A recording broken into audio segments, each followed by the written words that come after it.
There we are. I've gone for it. I've gone live.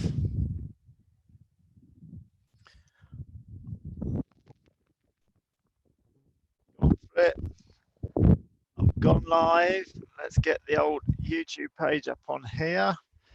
Make sure that sound is turned off so I don't get an echo. Hello, everybody. If you're joining me, as usual, I'll be doing a little bit of housekeeping to start off with. Just make sure that I haven't got any nasty echoes and make sure that I can see the chat box. Now, some people yesterday were saying they didn't know where or how to go on the chat box. However, that might have been me. I might have turned it off. I'm not super familiar with the ins and outs of YouTube. I'm going to try another platform tomorrow, so that might be more interesting. However, I'm going to put the link in the live chat comments. So as I understand it, you get the live chat comments while the show's live, and then you got the comments for the replay that's posted afterwards, but I'll just put that on there. I hope you can see that. So I need to move that across there. I can see the live chat comments. I can also see the Zoom meeting, but I haven't quite got to see the slightly delayed YouTube broadcast. Hi. So first of all, a little advert. This is a Teresa Lewis original. If you want to look up Teresa Lewis artist, she'll get you, your pet, your horse in this weird computery, iPad-y kind of thing. When she does people, especially when they're horse riding, she doesn't even do their faces. Their faces are blank and you can still tell who they are. But right now we'll have a little promotion. That's clearly Popple Guy, and she did do his face. And one of my favorite mugs. She's done me, I don't know, about 6, me and Freddie between us. Oh, good morning. People are here. Bom dia. And good morning. Yeah, it's lovely. Teresa Lewis. Teresa, if you get on this or if you get on the replay or any of my broadcasts, you're always free to put your link in and advertise your wonderful wares. I noticed Teresa did a stylization, whatever you call these things, portrait of the old chap that just did 100 laps around the garden, the 100-year-old that has raised sort of like 15 million quid. So that's absolutely super. I hope you've all got a cup of coffee. Now, all I need to do every now and then is just pull my YouTube screen across. There we are. We've got 5 people watching, so that's absolutely marvelous. So what's been happening with you? I'm a little bit up in the air there. Let's sort that out. Smashing. Oh, very, very bright. So a couple of interesting things for me. A couple of interesting things. I occasionally, like very occasionally, so 10 years ago, probably more, I got a job playing the monsters in Doctor Who for David Tennant's Doctor. And the first monsters that I played was the Cybermen when they first returned. And they had these revamped suits, and it was proper hide from the paparazzi. So all these Cybermen came clumping out of the makeup trailer into a coach, blacked out windows, blankets over our heads as well, paparazzi running along, pushing their cameras up at the windows.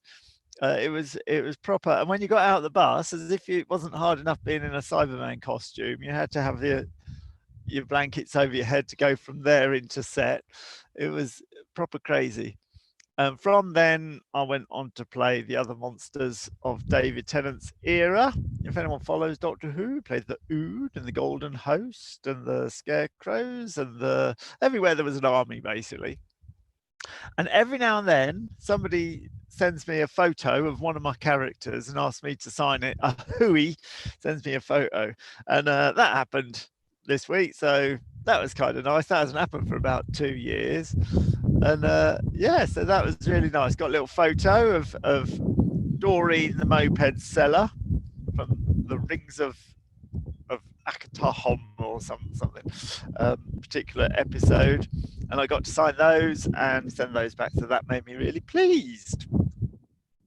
Oh, someone's in the waiting room already. Let me just have a little look. Someone in the waiting room already? Let's just have a little look. See the waiting room. Oh, Cat's here. There's me waffling on about Cybermen. I got a guest waiting. Just rude, if anything. Okay, let's wander over here. Admit. Okay, lovely. If you're going to ask a question, could I remind you to bob over to your YouTube feed and make sure that that's muted. Otherwise, I end up with a echo coming back again. And is that a person on a horse, or is it a photo of a horse? What's going on? Hello, Cat, are you there?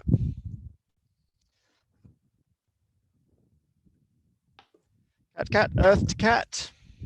Oh no, I'm still on the Spaceman theme. Cyberworld to Cat,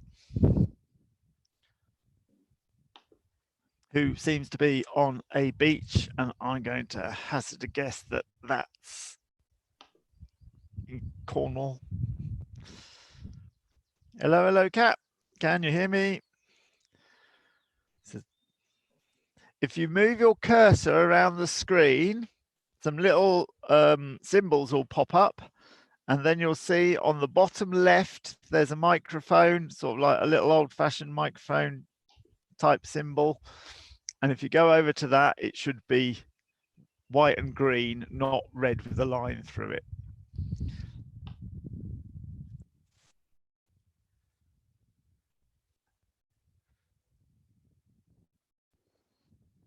There we are.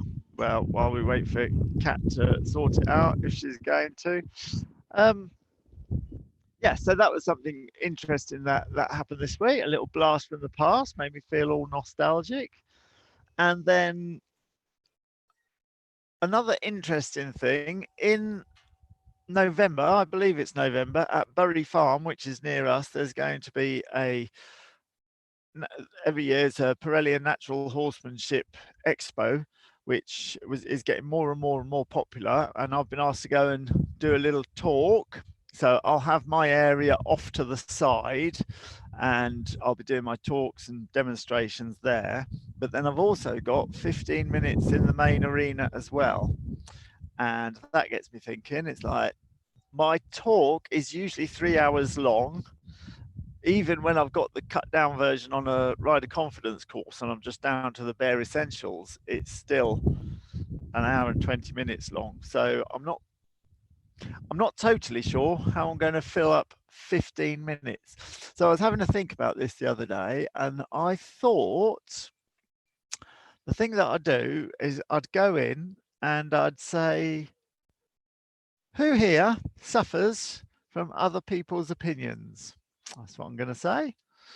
And I'm pretty sure that most of the audience will put their hands up. Just about everybody has suffered in one way or another with other people's opinions. What do they think of me? They must think I can't ride. They must think that I'm all gear and no idea.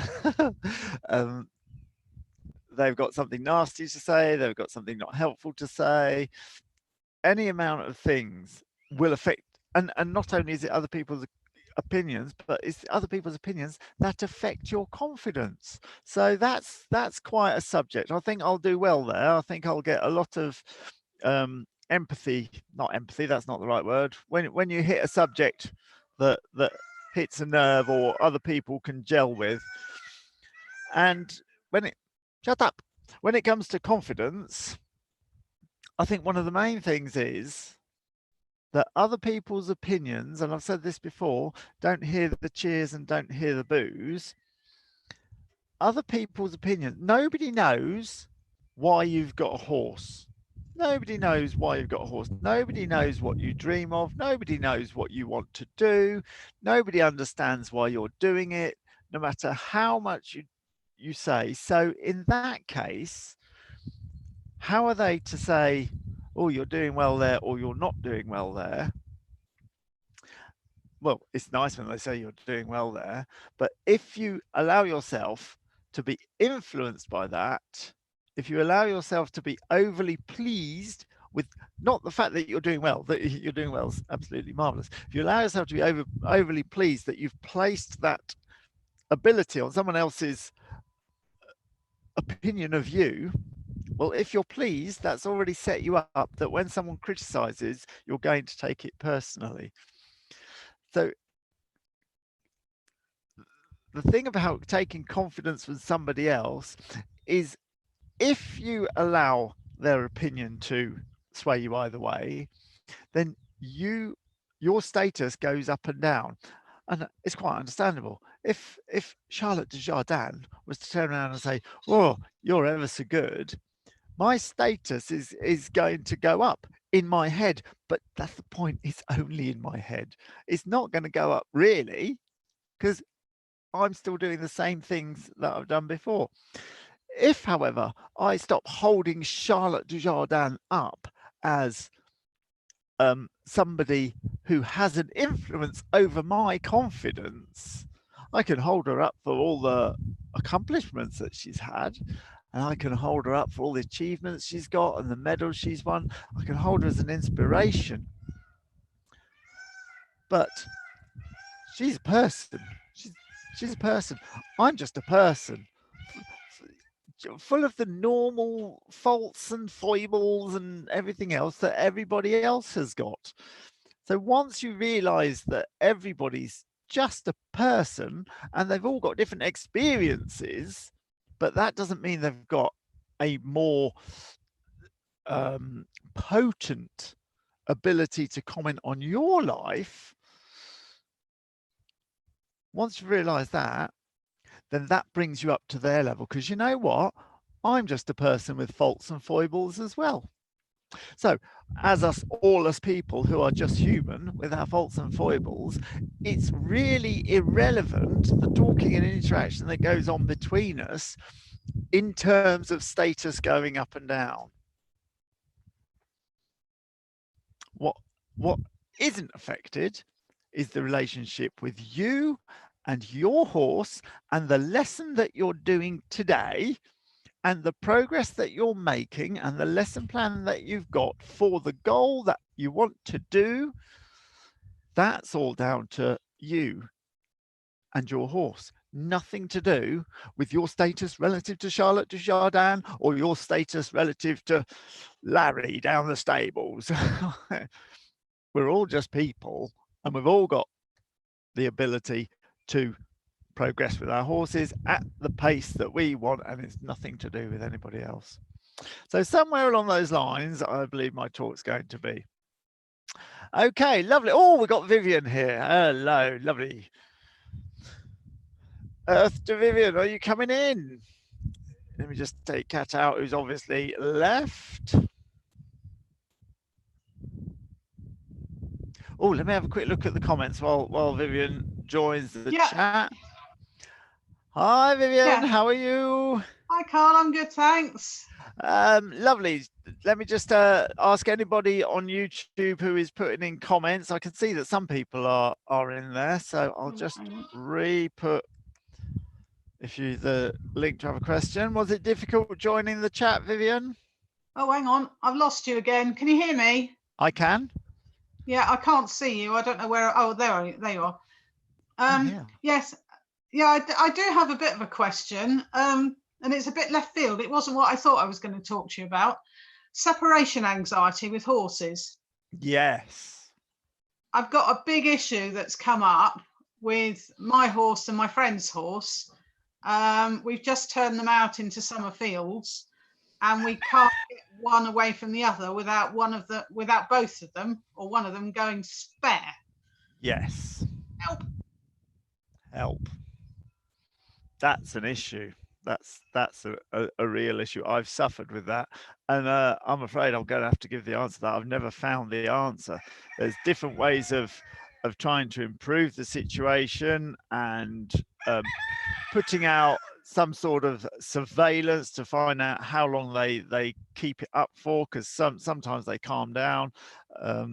So I don't know if that's getting somebody to walk past like 10 minutes after you've gone. Yeah, I'm afraid I'm not gonna. You're gonna have to ask your other question. However, given that I haven't found the answer to separate, I know what you mean when the horse is left in the field alone, different to napping. But yes, it can be a right pain. However, we are on a public forum, and we have got potentially all the people in the whole wide world watching this.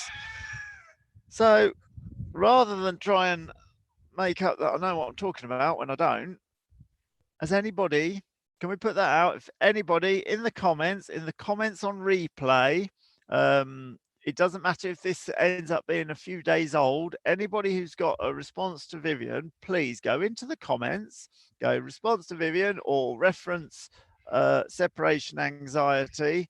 And if you've got some good suggestions, put them in. Apart from that, Vivian, I really can't help because I've been stuffed on this before as well. When they get bad, it really is quite bad. Obviously, I've got a herd, and so this doesn't come up with me. So it's not a very good answer to the first question, is it? I don't know is the answer. Have you found anything? Not yet. We're just going to try some bits by taking them away gradually. That's the plan. Increasing the time away, increasing the time sizes. away and the distance away to see whether that helps. Bite sizes, effectively. Horsey bite sizes. First and foremost, you've got to make sure that they're not hurting themselves going through fences and such like. So it's going to require a bit of subterfuge. You don't necessarily want to stand at the gate looking, because then they'll just think that you're going to bring them in. And if they make a big enough fuss, you probably will.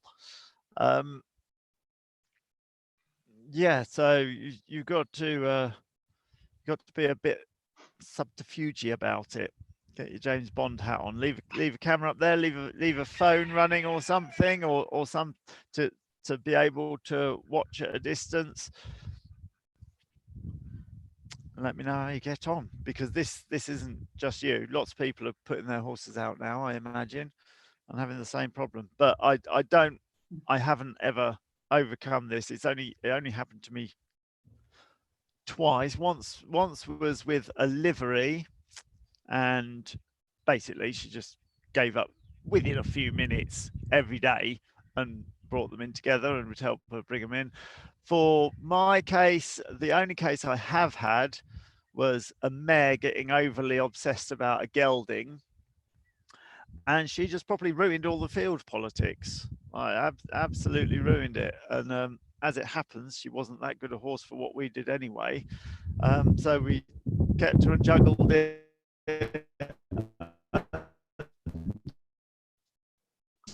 until she went, and it's kind of so that'll resolved itself. So yeah, sorry not to help. That's okay. There you go. Anybody who has an answer for Vivian, please put it into the comments. You can see that it's going to stump a lot of people. And let's have a look back through the comments later on, Vivian, and see if anybody's got any bright ideas. That's great, Carl. Thanks. But it links to bite sizes, which is what I wanted to talk to you about anyway. Yes, the thing with the bite, I can see that going wrong. It depends on the horse. If you reappear with the horse, then it might just wind the horse up more, thinking you're about to come back. Whereas if you take it away and that's that on the first go, the horse might give up. So that could go either way with the separation. Anyway, yes, moving on to your subject that you did want to talk about, bite sizes. What do you want to say? Well, I obviously bite sizes is something I'm living by now, which is fantastic. And I just wanted to sort of let you know how the bite sizes that I'm doing to do with my issue with the slopes are going. So I have an issue with super. Yes. with riding downhill. Give a bit of context for the people who are viewing. Yep. So I've been a member of Carl's course that he's doing on the mounted horse division, which is fantastic. And as a consequence of that, I'm dealing with an issue that I've had for donkey's years about confidence of riding my horse downhill in bite sizes. But whilst this COVID situation is going on, I'm dealing with it on the ground. So with me on the ground, because I have always had an issue with me and slopes. Is that enough context? Is that, can I just verify, is that you on horses on slopes? Or... Oh, you're frozen. Hi, Vivian. Oh, did I freeze? You Just froze, checking yeah. my. Okay, Yeah, I'm just going to switch. Next help. Yeah, Vivian, I was just asking, is that you've got an issue with slopes when you're on a horse, or you've got an issue with slopes anyway? It's a bit of both, but my goal is to ride a particular ride, which involves riding up and down a very steep slope. So I need to address it with me generally in order that I can ultimately ride this slope with my horse. So what I've been doing in the COVID situation is I've had a walk that I take the dogs for a walk on that involves walking up and down very steep slopes. And I've gradually built it up so that I can now jog down this particular slope by doing it in little bite sizes. Mm-hmm. So I just wanted to say thank you for the concept, and it works. A possible bite size might also be bicycles, if you like riding bicycles. That could be a next one. I need to get hold of a bicycle that I can ride. So you're on something going down the slope. Yeah. One of the main point, which I know you know, I'm saying it for the audience, one of the main points of getting over a fear is to find the joy. Some people take the most enormous joy out of going down a hill. I'm one of those people now, but in that conversation that we had in the Mounted Division Ultimate Rider Confidence group, I did used to have a problem exactly the same as you about going down hills. I was always all right uphill. How are you uphill? No issue at all. Okay, so that's good. So we've got half a joy already. We can go flying up a hill, and yeah. So we need to find the joy of going down a hill, which I now have because I thought of it in a particular way and then did the bite sizes. But if you can't believe that there's any joy right at the start, then you've made your job a bit harder. Does that make sense? It does make sense, and I think that I'm beginning to see the joy in it. And if you want to take that even a bite size further, could you imagine a kid or me now that I've got over it? Can you imagine somebody else finding the joy in going down a slope? Oh yes, I can. You can see it, can't you? You can see it, and then you put yourself in their eyes and through their body, but you're not doing it, and then you're in a joyous body going down, having a good old laugh, doing a little slip slide, and going woohoo! And that's just a little bite size. It's like it is possible. I can see what it's like, and then you can start moving towards being like that person. Yeah, I can certainly see that, and I think that's something I need to work on a bit more. I used to ski, which for someone that doesn't like downhill slopes is a bit funny, but I loved skiing, and so I do visualize skiing quite a lot. And of course, a small steep slope to start with. Yes. Just a few steps of slippy slidey, and then you're on the flat or going up the other side. We've got these sort of, they're called chalk pits on maps. It's any hole in the ground, and they're not very deep. Well, some are, but the smaller ones, you go slip, slide, trot, trot, gallop, gallop, gallop, gallop, and you're going up the other side already. And that's a proper yee-haw moment, and you'd have a great time.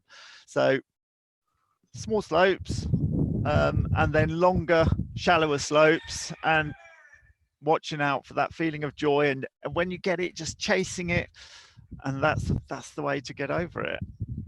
Yeah, that's the way I'm going. So thank you very much. Are you going to keep us abreast of it all? Are you going to tell anybody? Are you going to make some video? I've seen your photos already.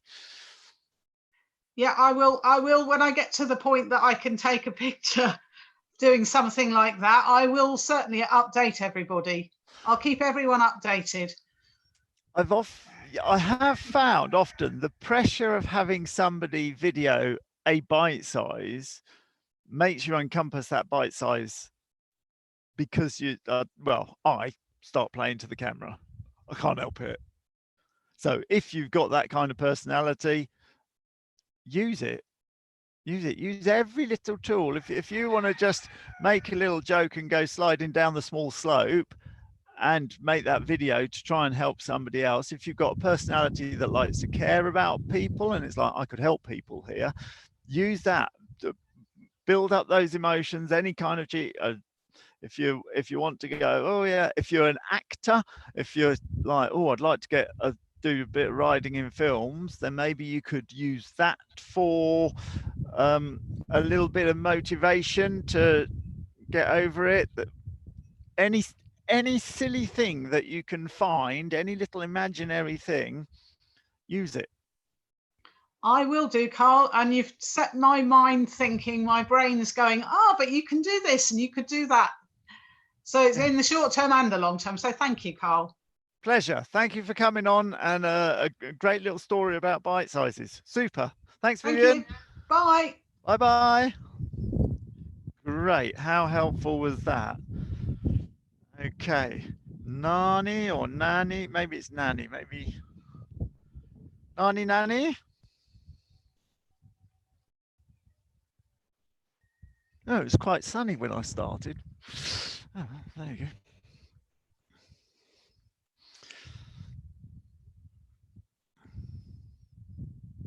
Hello. Can you hear me?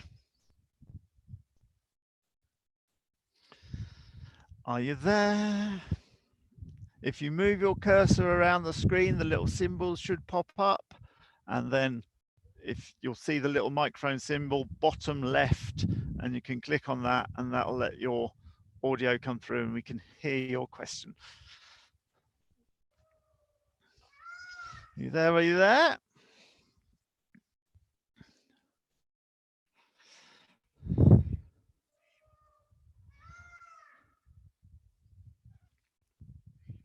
Can you hear me? If you move your cursor around the screen, your symbols will turn up, and your microphone symbol is just at the bottom on the left.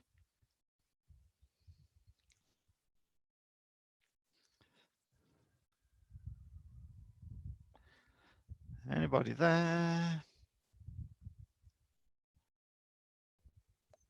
Okay, Nani, I'm going to just bob you back into the waiting room, and we'll just take another little question. We've got Lisa here while Nani sorts that out.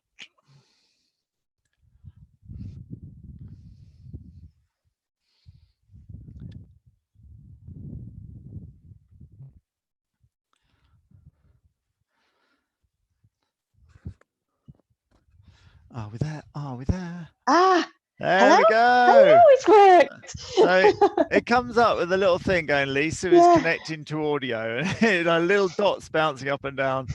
Hello. How are you? Hello. Okay. Oh, so, rather complicated question, I suppose. Although I'm sure you'll see it as very simple. So I was on the beta course. Okay.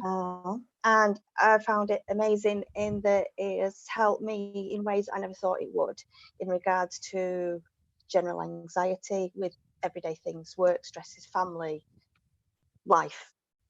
The intention, obviously, of joining the course was to get, obviously, fear of riding, confidence, the usual thing, as probably most people who have joined it has done.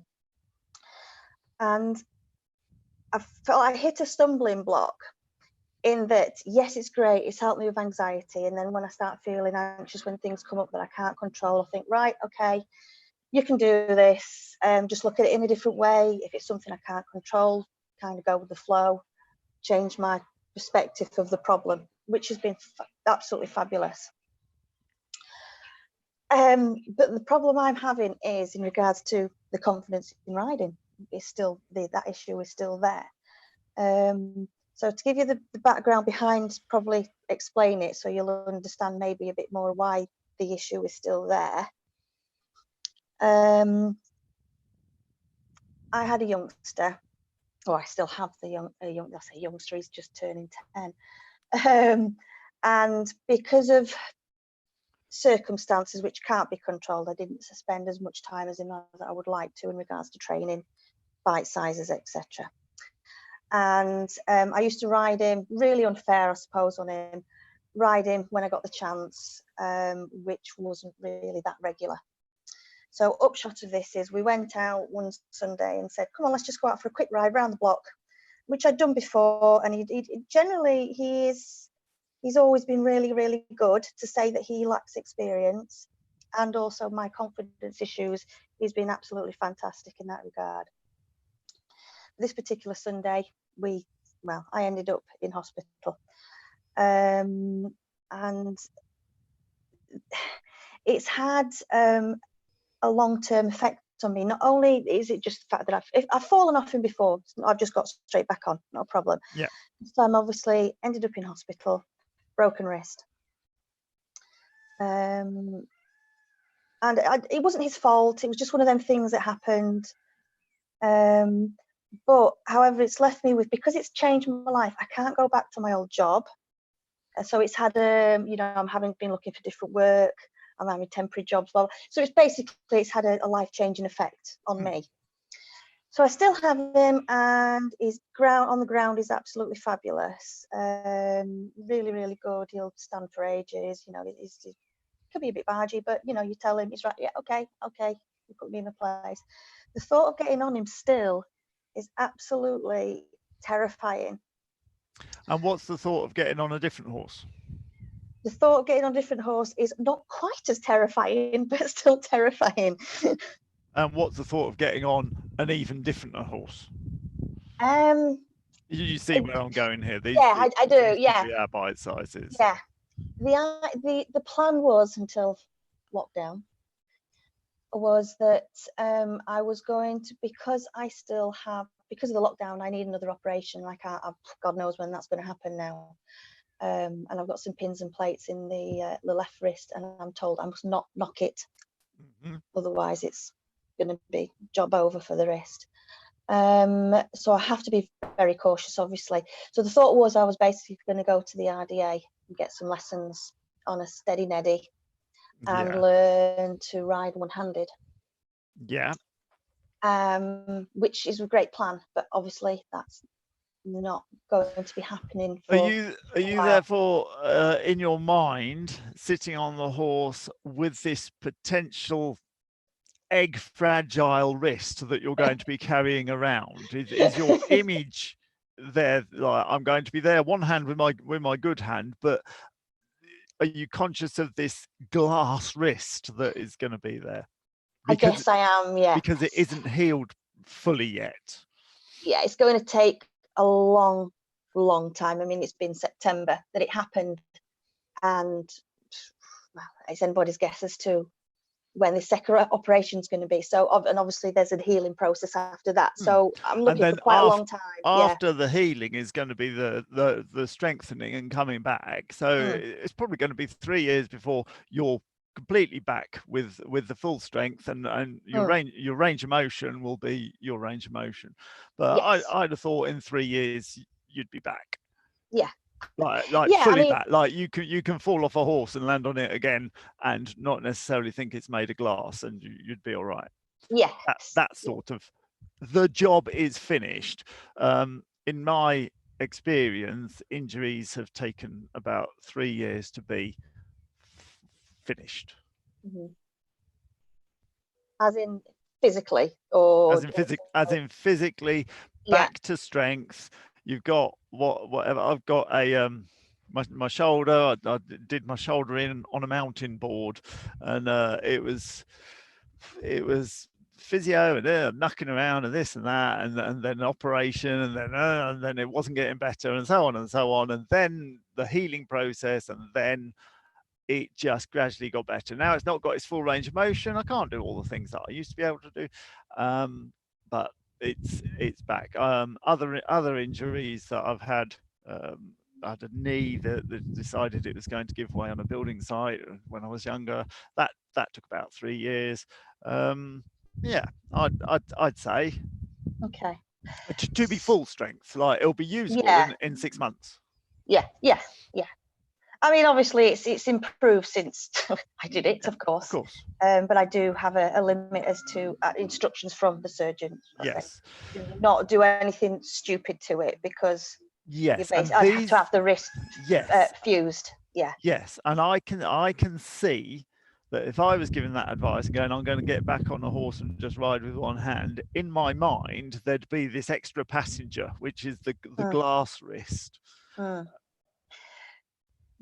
suppose the problem, the second part of the thing is the problem is the longer that I'm not riding, the more it ebbs away at your confidence, because it's another break. I've had 2 breaks so far from horse riding, and each time I've never gone back quite as good as I was the time before. Have you ever seen an act called Rosie and Scout? No. If you, you can look it up on YouTube.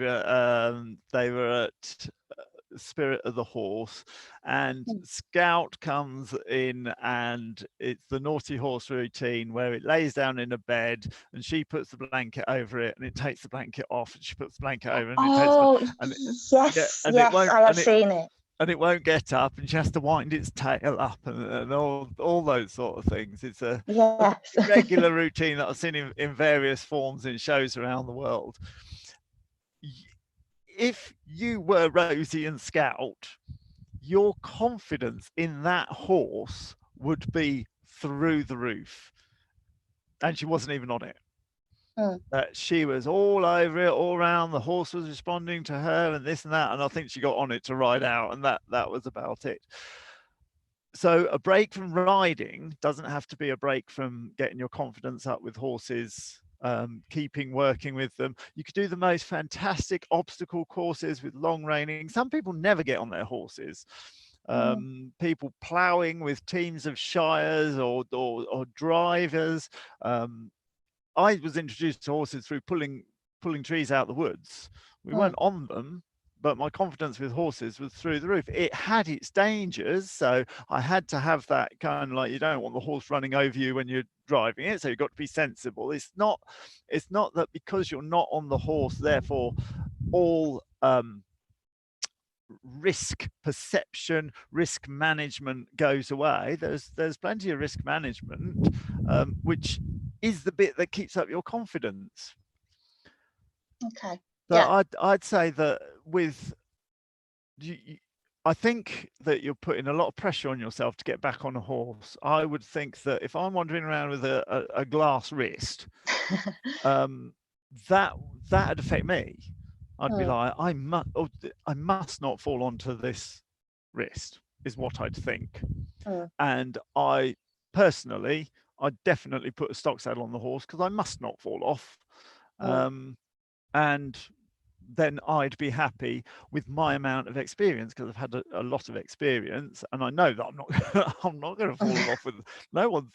You've got to really try hard to fall off a stock saddle. But yeah, I would back off that pressure. You've got 2 pressures coming on. You've got the one pressure, like, if I have a break, my ability is going to go down here, my confidence is going to go with it, and I'll never ride a horse again in the same way. That's kind of the feeling I get. And then you've got this not confidence, consequence, that it's all going to stop, and so you've got that. So it's like, get on a horse. But you don't have to. I think you're putting an unnecessary pressure on yourself. If you're thinking, I could probably get on a horse in 6 months, if you then extend that, so you are going to get on a horse, but I'm going to give myself 18 months. Look at the pressure disappear instantly. It's like, yes, I'll have a glass wrist for 6 months, and then I'll have a ceramic wrist for, a little bit harder than glass. I'm trying to think of something. And then it'll be back to being a normal bone wrist after 16 months, and in 18 months, I intend to have done so much groundwork, long reining, obstacle courses, teaching the horse to bow, teaching it to back up, doing some of the Pirelli games, any amount of stuff, so that people are leaning on the fence, looking at me going, I wish I had a horse like yours. You're so good with that horse. I'm going to feel like the biggest horse person in the world. And 18 months, I'm going to start just get on the mountain block, sit on it for a few seconds, maybe walk in a little circle, get off, and then I'm going to carry on doing all my stuff on the ground and get it to stand on a little pedestal and da da da da da. You, it's a totally different world you're looking at then, and you're just looking at no pressure to ride and no chance of your confidence disappearing, because you're going to be working away doing the most fantastic little exercises, building that bond with that horse, and you'll end up in a much more competent, more confident, more skillful place than if you hadn't broke your wrist, and you'll be like, that was the best thing that ever happened to me. Well, I hope so, yeah. Okay, yeah, that's yeah. No, that's a different way of looking at it. I suppose I've got to be assertive in that I do have the yard people and my husband, and say, it's an expensive field ornament you've got there, and you must ride. So I suppose there is the pressure from that as well, but I haven't got to, have I? Let me join them and go, you must make use of that horse. But that's totally different to you must ride. I tell you what, if you get your horse to go and stand on a little wooden square and not move, and then bow and get a falcon to land on its arse, which is an act that I've seen that would had everybody like, oh my God, that is the most amazing thing I've seen. Nobody would turn around and go, not riding it though, are you? They wouldn't. They'd be going, oh my God. So very true. Don't be limited by everybody else's expectations. I mean, the expectations of people, are you hacking yet? Are you jumping yet? It's like, there's so much more. There's so much more.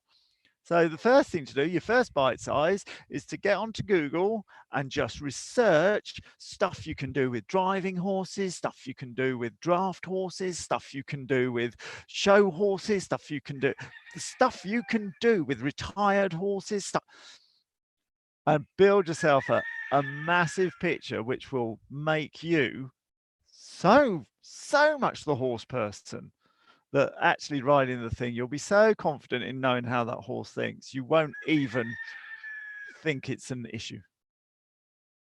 Okay, yeah, good. Yeah, that's a really good way of looking at it. Yeah, I never thought of it in that way, because like you said, there's so much pressure from people saying, oh, you gotta ride, why aren't you riding? And it's just totally different. But there's nobody down there, they all ride, but there's nobody there that does anything different with the horses. So I suppose it's going to be okay, so I'm just going to do something different. Yeah, 1,000,000%. Yeah, that's brilliant. Okay, right, lovely. I might even do some videos. Yes, do, and we'll all want to see them. And if you want to join the new Mounted Division Ultimate Rider Confidence course, I assume you've got your on the page. Yep. The new one. If you want to join the weekly feedback meetings, then just join. Okay, brilliant. Just join. Yeah. It's an ongoing thing. Okay. Lovely. Okay. Speak to you thank later. you. And thank you for asking that question, because it's going to help loads of people out there. I know it is. Oh, good. Lovely. Thanks very much. See you later. Bye. Wow, what a great question that was. I got all excited then, just talking about that. It was like, actually, yeah, we could do that. I do loads of stuff that isn't ridden. Absolutely loads of it. In fact, regular riding, I don't do very much at all. I'm always doing something a bit different. Oh, there you go. Okay, lovely. So, Julie, have we heard from you yet? I need to keep track of who we've chatted to and who we haven't. Okay, let's have a little look. We've got Julie Maud sitting in the waiting room there. I'll just push the little button. If you have any difficulty joining the audio, just move your cursor and a little microphone will appear. There we are. Do we have sound? Are you there? Are you there? That my internet freezing, your internet freezing. You're looking very thoughtful. Oh, there we are. Julie, can you hear me? Yes, I can. Sorry, I'm just muting my doodad. Oh, where have you gone? Hang on. Oh, I hello. can hear you. There we are. There we go. Cool. Hi. Yay. Look, you've made the sun come out. I do that. I've got a question for you, and it's about your hypnosis. Yes. Okay. I was going to book myself on your rider confidence course, but life got in the way. And to be fair, it wouldn't have happened anyway now. So, you know, fair enough. Mm-hmm. Cut a long story short, got a horse of a lifetime who's now 26 and retired. Okay. My Toby has a local fan club. He has hunted, he's jumped, he's done medium dressage. He's a Shire cross, big old lad. Oh, and sod it, my boss has just pitched up to drop some work off. So, excuse me. Yeah. All right, then. I'll keep him entertained, Julie. Don't worry. What's entertaining? Look, there's something going on in the arena. What's going on in the arena? I'm going to have a quick look at my students. Oh, bless. Go ahead.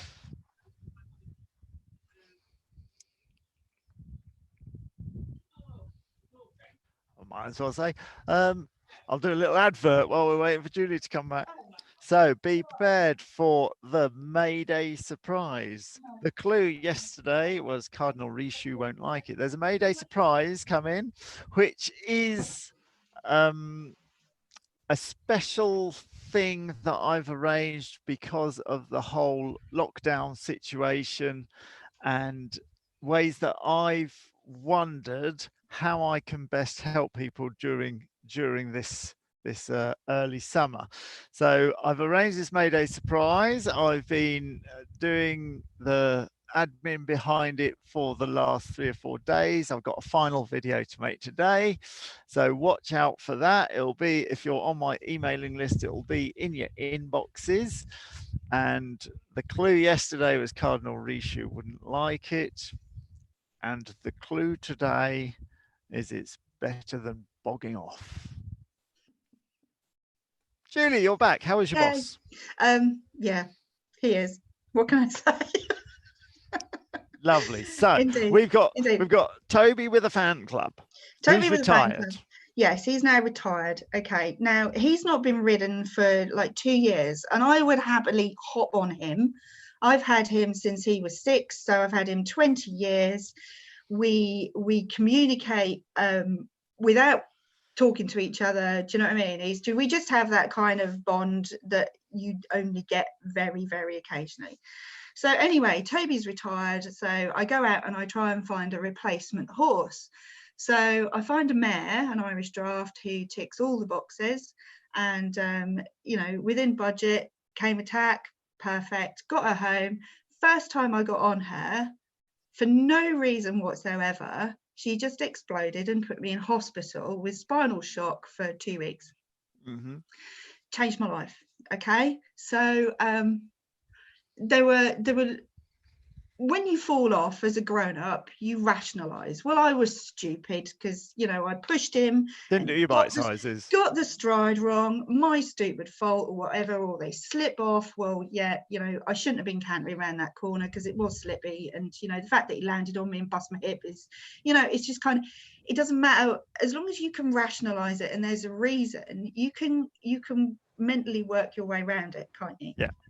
Anyway, because there was no reason for this whatsoever, and I have since discovered that when I went to try the woman, because back in the old days you might just pitch up, but now you have to make an appointment, you go, you visit, they're all prepped. She was drugged on both of the occasions that I went to ride her. Okay, and I've since found this out and know it to be true. And as a consequence, there's also lots of history, and people who are quite close to me have kind of now come out of the woodwork and said, well, we knew that she was a bucker. Oh yeah, they tell you well, after. why did you tell me? Yeah, I didn't want to say anything, but I was thinking at the time, and you'll be able to deal with it. You'll be able to sort her out. You can sort anything out. It's just like, no. She messed with my head. Anyway, so she got moved on. And then about 6 months later, I decided that actually I do want to ride. I've got Toby, who's retired. My daughter's got a pony. Okay. And actually, I want to be able to hack out with my daughter. So I started looking around for something else. And in order for me to feel confident about getting on, I went and had a few riding lessons. Okay, so we'd got full-on anxiety. So we'd got mouth watering, we'd got dizziness, we'd got potential faints under a horse. Do you know what I mean? I was shaking, sobbing, sweating, evacuating my bowels, and just the whole 9 yards. Okay, so I went and had some hypnotherapy, and it worked, and I felt great. And I got on these strange horses and had a couple of lessons, and then I started looking for something else. But the guy that I went to see he's just a guy that deals with anxiety and losing weight and stopping smoking and stuff like that. So he didn't really, it's that fine line between a cigarette is not going to take over your life, and if you don't put it in your mouth, then you're in control. But with horses, there's always that element that they have their own minds, and they will kind of make their own minds up, won't they? So the hypnotherapy worked to a certain extent. So I went out and I got a horse, okay, and it was fine, and we were hacking out, and a little bit of light schooling, getting on really, really well. And then he started to bolt. And the last time I rode him, he bolted and dumped me severely, and I'm lying in a field on my own for like 2 hours thinking, I can't even get up, and I can't call anybody because my phone is smashed, and this is just turning into a disaster.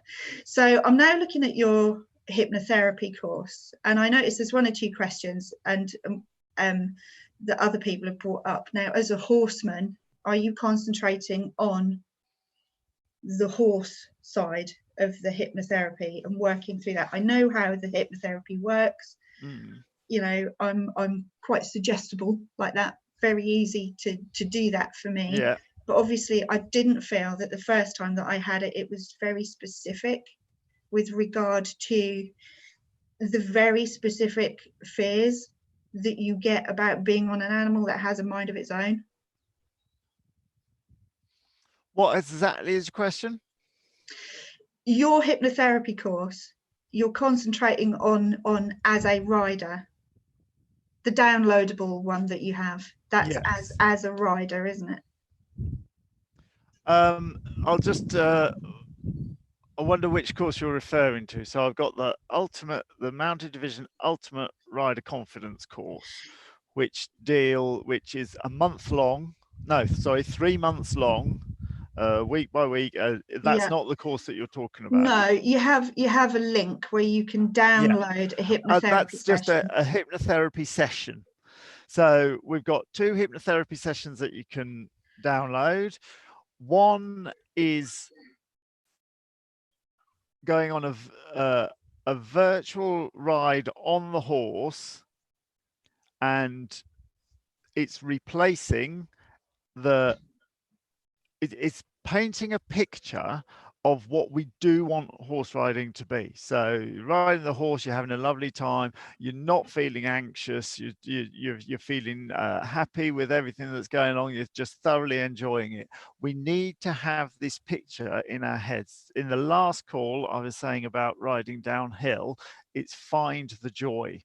If people can't visualize that it's possible in the first place, then you're going to have a hard time making the bite sizes. So I'm literally starting right at the beginning. Those people that got a horse thinking it's going to be wonderful, and then through incidents, accidents, and setbacks, and I include setbacks to be accidents, I include setbacks to be things that have happened to you, or things that have happened to somebody else that you've heard about, or things that you've read about, or things that you've just imagined over and over again until you might as well have done them.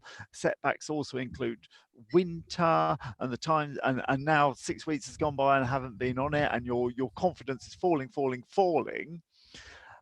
Plus then being surrounded by everybody else saying, oh, you're lucky you weren't dragged and your head didn't come off. And then when you have had an accident like you have, and then people reacting in a way that they would never do if the same thing had happened to you and it hadn't been on a horse. Yeah, if you fell in the shower, like you said, yeah.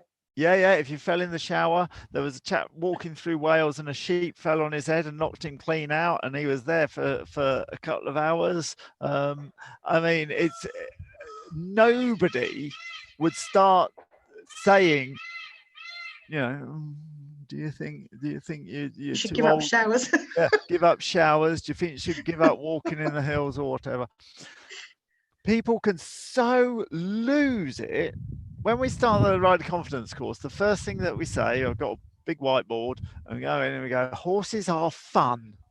Horses are fun. That's why and at that point, it's quite regular to have somebody burst into tears, because it's been so long since they've thought horses are fun. Their trials, their tears, their fears, their like you're saying, shaking limbs and dry mouth, and that's the word association they got with horses.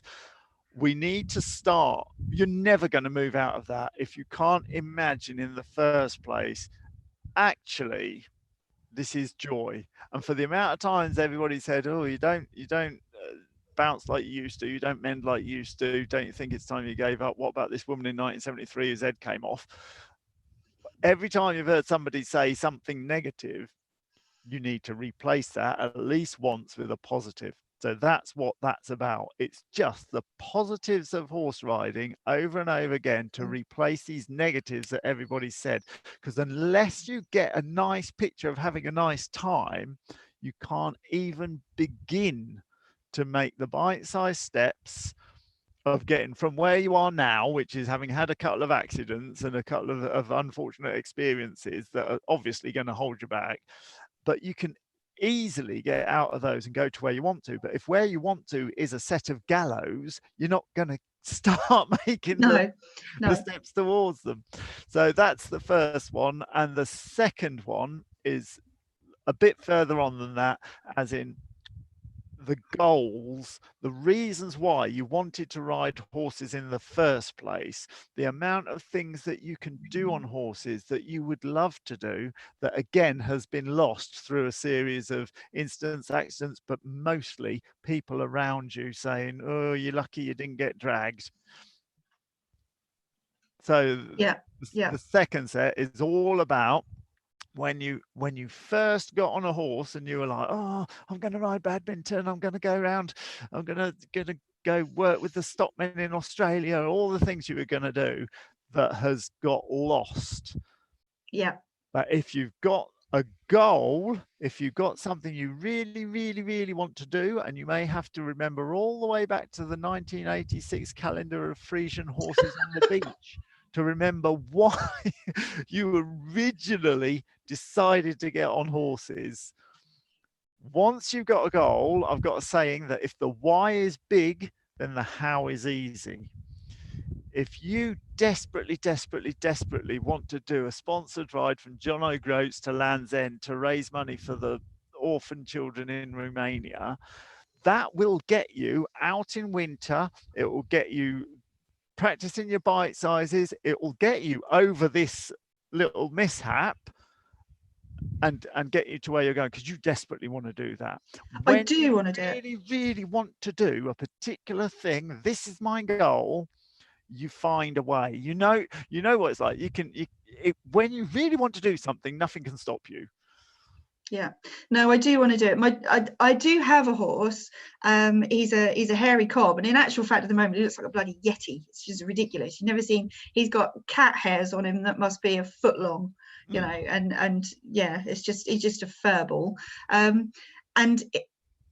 He came probably about this time last year, and I hacked him out, and we were fine. And then my daughter started having issues with her pony, and we had saddling issues with her pony, and unfortunately that pony now is so terrified of a saddle you wouldn't ever want to put a child on again. So he's now in a lovely companion home, keeping 2 youngsters company, so that the lady who owns them, she can bring one in and out, and we don't have any upset. So that's perfect scenario. So now she has her own new pony, and she also suffers a little bit from anxiety. She has little tics that show up every now and then, and you think, well, hello, as a parent, what's going on here? And you never get to the bottom of it, you work it out, and she's fine. She saw me fall off. She held this Irish draft while I was flat on the floor. You can, in country lane, you can hear the ambulance driving around in circles trying to find you with its sirens going and everything. And so she saw all of that, and that kind of knocked her confidence as well. So having got a horse now that I can hack out with, she didn't have a pony that she could ride, so we just both kind of stepped back from it a little bit. And anyway, so she's now fine. Leaving school, she's year 6, so she's just effectively she's finished primary school, and she's gutted by that because they only got 2 days notice, and it was that threw her into a bit of a spin.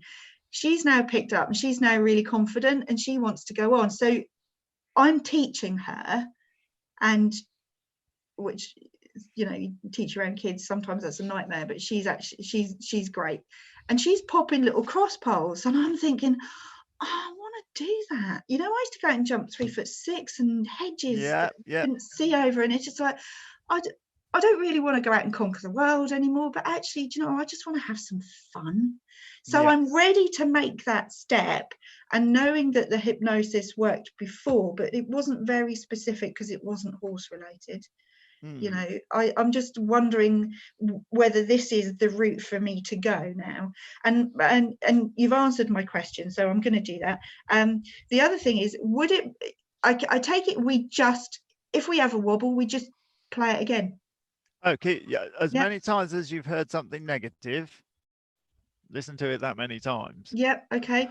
But it's from the people around you, especially because you've given them the 3-course meal of having had 2 accidents. Oh God, my husband. I mean, do you know what I mean? It's given just like them so much material. I have to fight to ride now, because it's just like, well, because he doesn't want me to do it. If you'd have slipped down the stairs, he wouldn't then be telling you to be careful on the stairs, except to annoy you.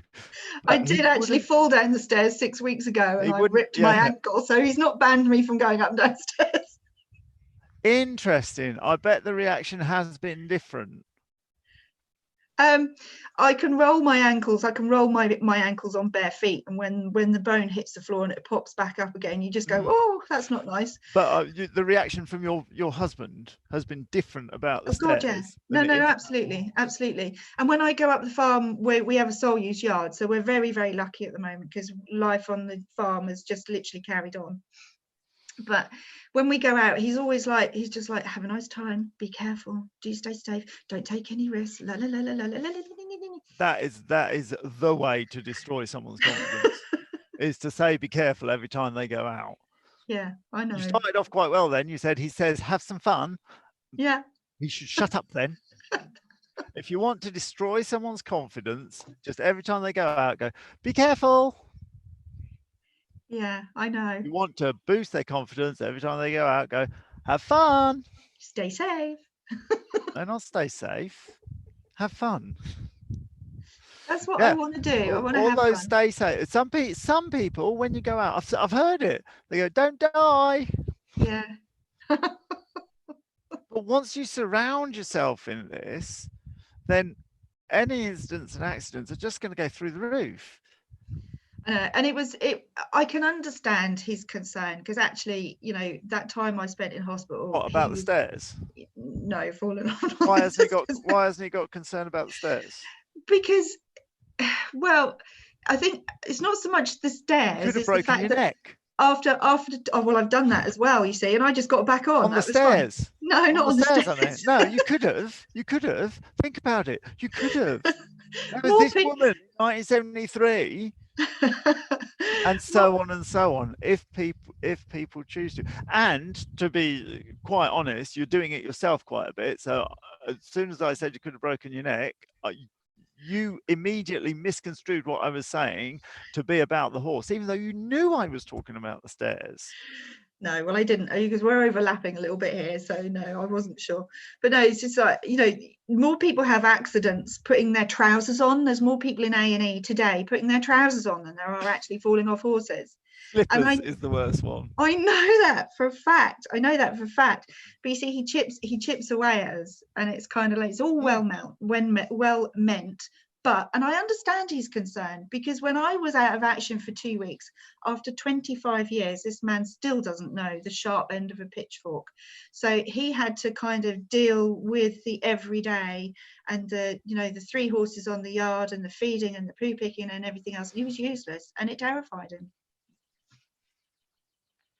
I get it, but that doesn't help me. Yeah, if you slip down the stairs, he will have to do the pitchfork again and the poo picking and everything. It makes no difference at all.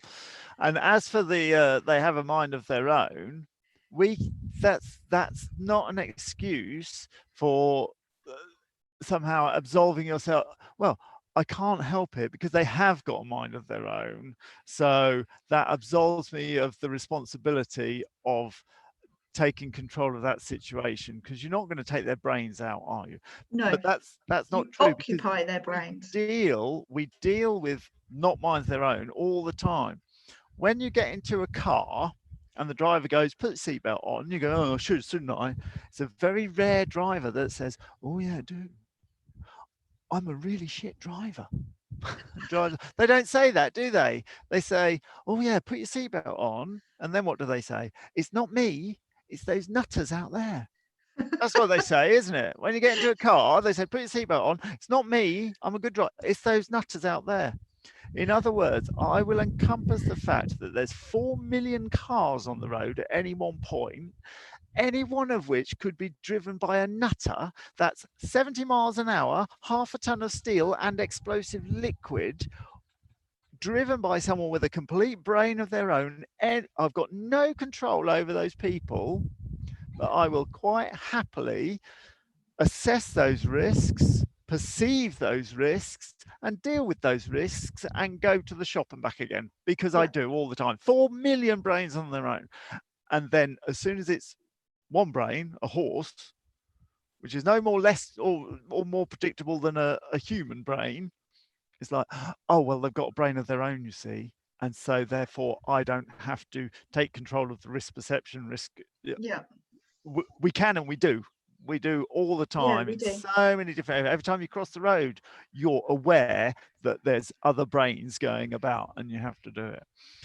And I think, you know, if you have a splat and you can rationalize it because you got it wrong, you misplaced your stride, you did whatever, you can sort that out for yourself. But as yet, I still have no idea why this mare exploded on me, and I still have no idea why the second incumbent bolted. And it's just like, but you know, you can't always have an excuse for it. And I'm ready to go now. I really want to do it. Would it help if you knew like, that first horse had a tumor on its brain, had a pituitary gland tumor? Would that help? Yes, it would, because I rode a nutter who was an Arab, and he had a tumor, and we were out hunting, and he was galloping, and he just stopped, and I stepped off, and that was it. He was gone. Let's imagine that she's got something wrong in her brain, and when she finally gets shot for being a terrible horse, and they do an autopsy, and you'll go, oh, that's why. Yeah. So just pretend to yourself that has happened. Tell your primitive mind that has happened. Lie to it. Just lie to it, and take that feel. Oh, just take that feeling. Yeah, okay. There is a reason. Just because you don't know the reason, there is a reason, and let it go. Yeah. Okay. If you've got if you're specifically remembering that incident, if you get flashbacks, you get, and when someone goes, let's go for a ride, do you want to get on that horse, and that particular incident comes back as the worst thing that happens about horses, and it's like, you can't stop thinking about that. Well, rationally, you know it's not going to happen again because you're not getting on that mare horse, again. yeah. That's gone. You rationally know that it's irrational to keep thinking about that situation. Does that make sense? Yes, yeah. So if you're irrationally going back to a situation, an irrational fear is called a phobia. Yeah. Because although yours is based in reality, whereas a phobia of spiders isn't based in reality because spiders don't hurt you. So it's like, yeah. But nonetheless, if you've got an irrational fear and now that horse has gone, it is irrational now, and you can stop thinking about that instant if you want, then the cure for a phobia is the same as a cure for your irrational fear about something that actually did happen. It makes no difference that it actually did happen. The fact is that it's irrational to be thinking about it now. So pop down to your local hypnotherapist. Fast phobia, it's their bread and butter to cure phobias. And they don't even have to be a horse person, because remember, they might not be a spider person or a mashed potato person, but they still go and I did have someone with a phobia of mashed potato. And it's still the same process. You've just got this thing that your brain won't let go, and it keeps going with this like emergency template that you're in danger, mashed potato, mashed potato, mashed potato, and it makes no difference that it's horse in a field or the horse, whatever, wherever it was. It's the same process. And three sessions, and that particular scene will never bother you again. You won't. It's not that you'll forget it, it's that it won't bother you. The emotion will be taken off of it, and it's bread and butter to a hypnotherapist. Okay. Phobia cure, easy peasy. And anybody out there who's got one particular incident, and I know because I used to have my particular incident, which was a Welsh cob bolting through the orchard. But there you are. You just deal with that as if it's irrational, because actually it is, because that's not going to happen again. Okay, all right. Does that make sense? Yes, it does. It does. So I'm going to download your hypnotherapy session. Okay. Yes. My last question, very, very quickly. Would it be suitable for my daughter? She's 11. Yes, but the thing is for you to listen to it. Yeah. And make up your own mind. You know your child better than I do. There's nothing in it. There's no analytical hypnotherapy. Let's go back and drag up a load of memories. It's all about realizing it's possible and it's possible to enjoy it. Does that make sense? Okay. Yeah, marvelous. Okay, thank you very much. Lovely. Fast phobia cure. Get onto your hypnotherapist. Fabulous. Get it done. All right, cheers. Bye. Bye. Thank you very much for coming on. And question. Come on. There we are. Bob into the waiting room there. Wow, that was very good. That was super. Very revealing. Smashing. So I am being joined by, it looks like, Denise. Okay, let's just have a little look.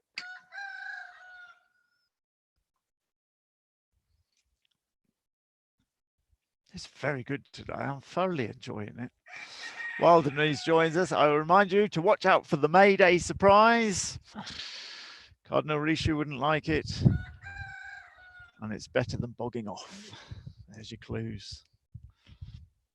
Denise, are you there? Let me just.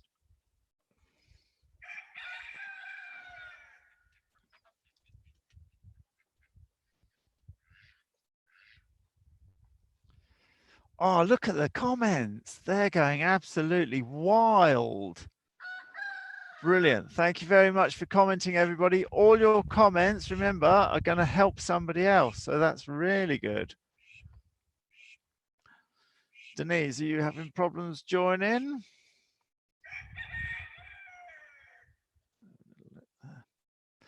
Okay, what I'll do, I'll invite Sam in. There we are. And Denise, if you get to join us, you join us. both Sam and Denise are part of the Mounted Division Ultimate Rider Confidence course, which is a 3-month online course going super deep into the psychology of rider confidence.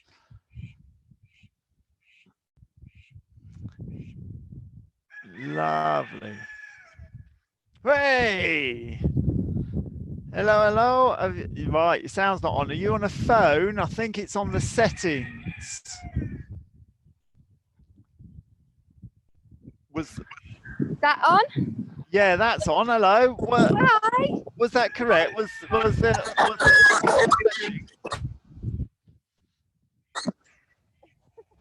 out doing a bite size. Good. Go on then. Tell us about your bite size. Oh, she's gone. Quite like that. Someone coming in while they're on a horse. Sam, are you going to come back again?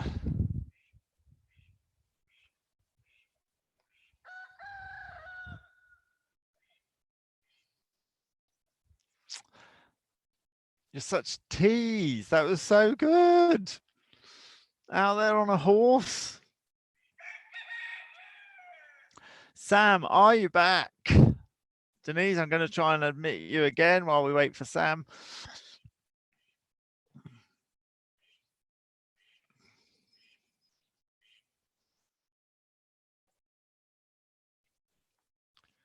Oh, I've invited Sam and Denise, and both seem to be having problems.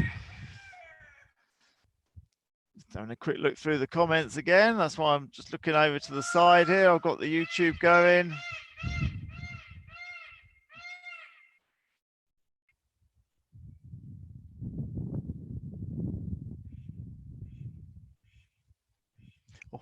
Also talking about husbands.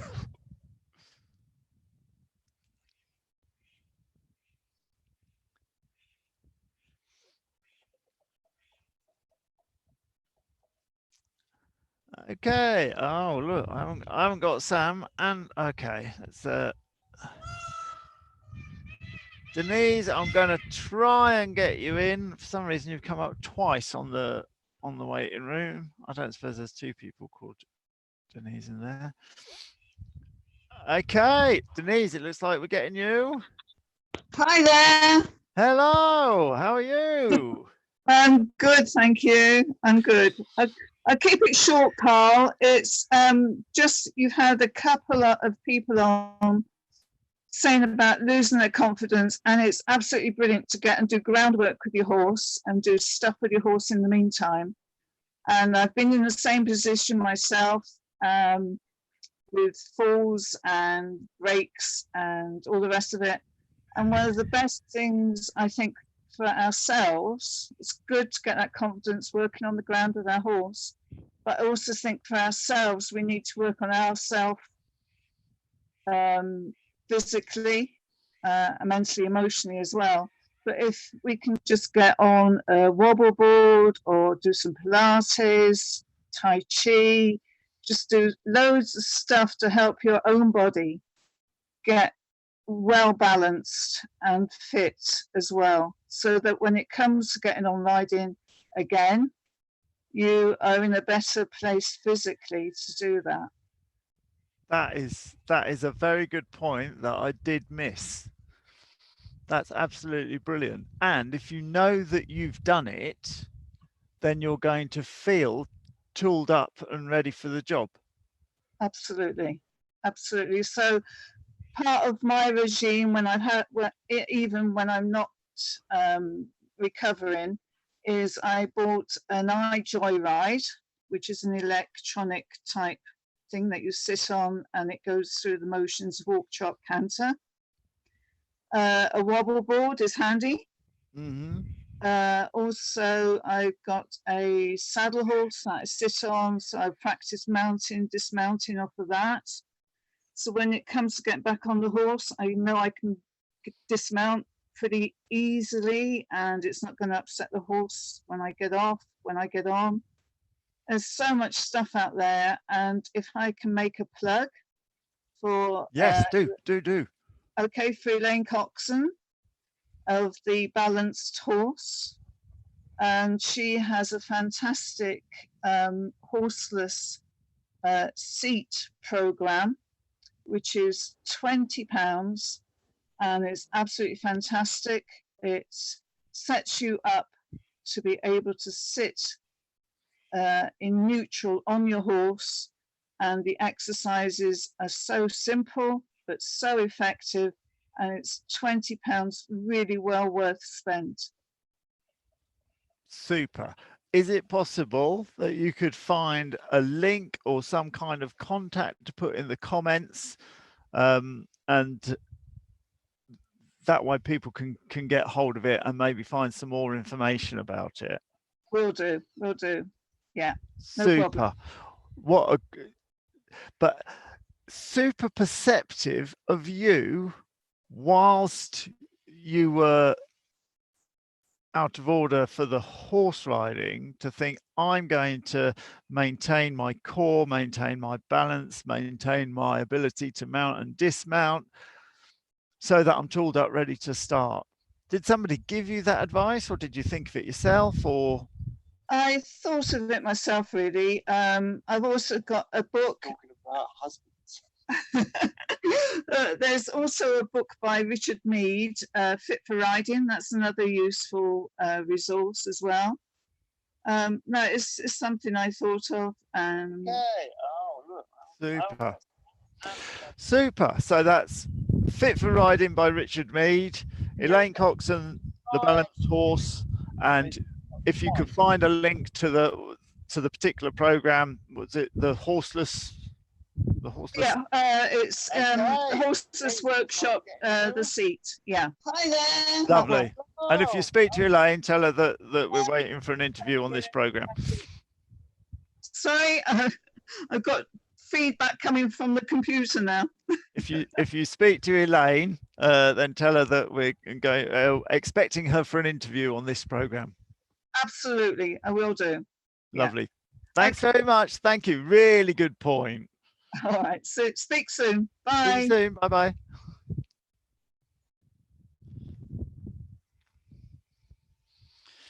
Okay. Well, what a good point to finish on.